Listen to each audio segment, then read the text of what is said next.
श्री महालक्ष्मी प्रसन्न। नमस्कार मित्रांनो, स्वागत आहे तुमचं आमच्या चॅनलवर। आज मी तुम्हाला देवघरातील टाक याबद्दल माहिती सांगणार आहे। सुरू करायच्या अगोदर जर तुम्ही अजून आमच्या चॅनलला सबस्क्राइब केलं नसेल तर लगेच सबस्क्राइब करा आणि बाजूच्या बेल आयकॉनवर क्लिक करा। तर फार पूर्वीपासून मानव आपल्या सभोवतालच्या सृष्टीवरील शक्तींना देवताच्या रूपात पाहत आला आहे आणि त्या शक्तीपासून तयार झालेल्या देवांचे पूजन करीत आला आहे। सृष्टीच्या या शक्तीचे पूजन करताना त्याने चराचरात देव पाहिला व त्याला मूर्तरूप देऊन त्याचे मंदिर उभारून पूजा करू लागला। अशा अनेक देवदेवतांमधील कुलदेवतांचे स्थान त्याच दृष्टीने महत्त्वपूर्ण ठरले आहे। फार पूर्वी म्हणजेच मुघलांच्या अगोदर आपल्या पूर्वजांकडे देवळामध्ये व घरात सोन्या चांदीच्या मूर्त्या होत्या। जेव्हा मुघल साम्राज्य आले तेव्हा त्यांनी आपली मंदिरे व घरे उद्ध्वस्त करण्यास सुरुवात केली व त्यामध्ये असलेल्या सोन्या चांदीच्या मूर्त्या चोरण्यात आल्या। आपली घरे तुटल्यामुळे आपल्याला एका गावातून दुसऱ्या गावी स्थलांतर करायला लागायचे। तर आपल्या कुलदेवतांचे स्थान निरंतर आपणाजवळ असावे व त्यांची सेवा आपल्याला सदैव करता यावी या विचारातून कुलदेवतांच्या टाकाची निर्मिती झाली। देवाची कृपा नेहमी आपल्यावर असावी हा त्या मागचा उद्देश असायचा।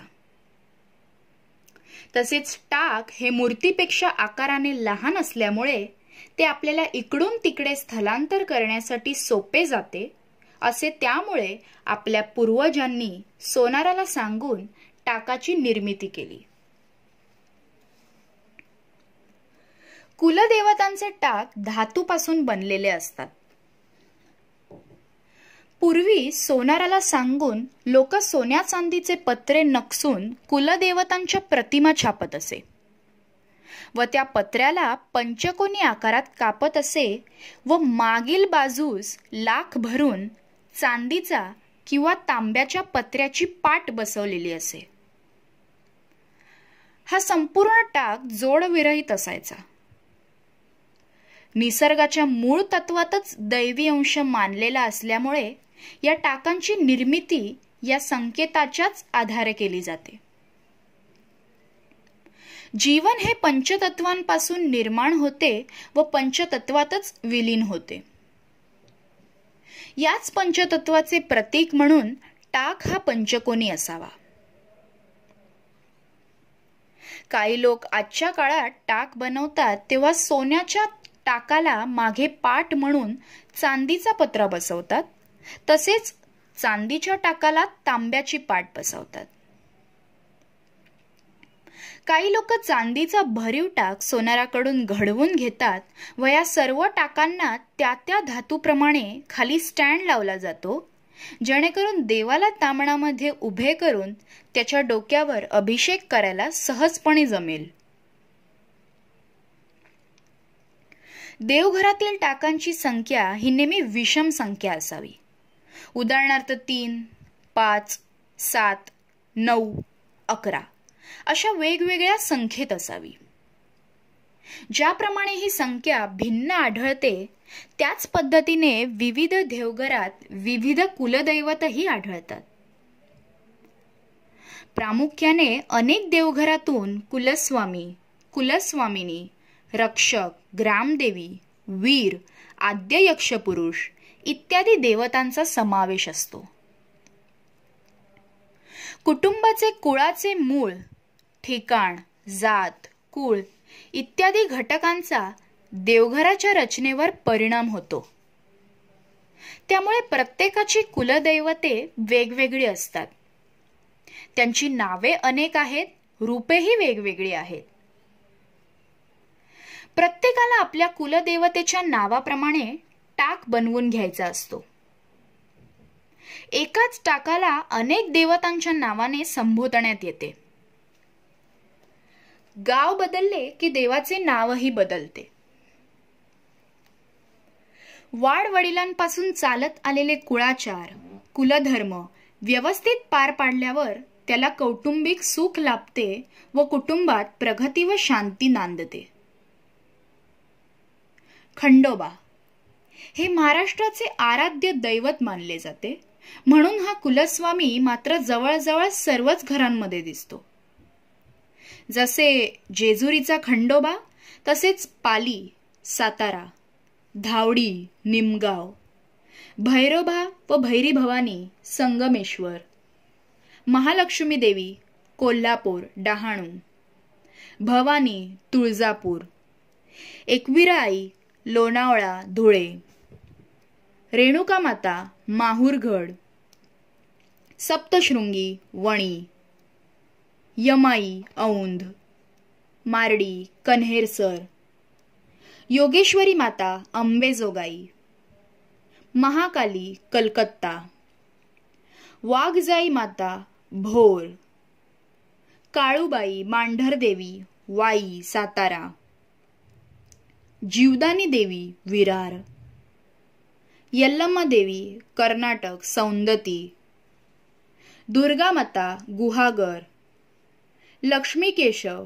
कोळीसरे, रत्नागिरी, मुंबादेवी, मुंबई, चंडिका माता, दाभोळ, नायगाव, गुहागर, चामुंडा देवी, हिमाचल प्रदेश, आग्रा, शीतला देवी, केळवे माहीम, येडेश्वरी म्हणजेच तुळजाभवानीची धाकटी बहीण, येरमाळा, जोगेश्वरी माता, तांबडी, घाट नांद्रा, म्हाळसा देवी, पिंपळवाड, मांढरे गोवा, ज्योतिबा, कोल्हापूर, भोलाई माता, वाडे, पुणे, श्री गडकालिका, उज्जैन,